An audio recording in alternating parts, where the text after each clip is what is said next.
Supreme court की तरफ से इलेक्टोरल बॉन्ड पर बैन लगाए जाने के बाद अब आपके मन में ये सवाल उठ रहा होगा कि आखिर ये इलेक्टोरल बॉन्ड क्या थे, कैसे आप इसके जरिए पॉलिटिकल पार्टीज को डोनेशन दे सकते थे और इसे कहां से इशू कराया जा सकता था।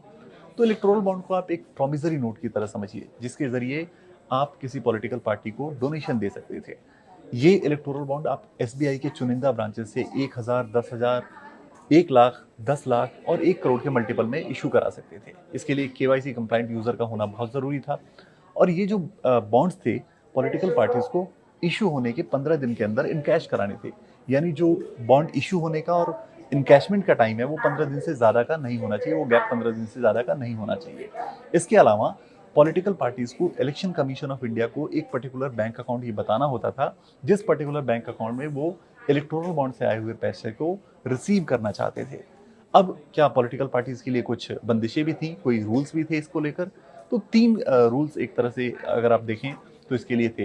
पहला ये कि वही पॉलिटिकल पार्टियां इलेक्टोरल बॉन्ड रिसीव कर सकती हैं, एक्सेप्ट कर सकती हैं, जो इलेक्शन कमीशन ऑफ इंडिया के साथ रजिस्टर्ड हो। दूसरा ये था कि उन पॉलिटिकल पार्टीज को जो रजिस्टर्ड भी हैं इलेक्शन कमीशन ऑफ इंडिया के साथ, उन्हें कम से कम पिछले चुनाव में 1% वोट मिले हों।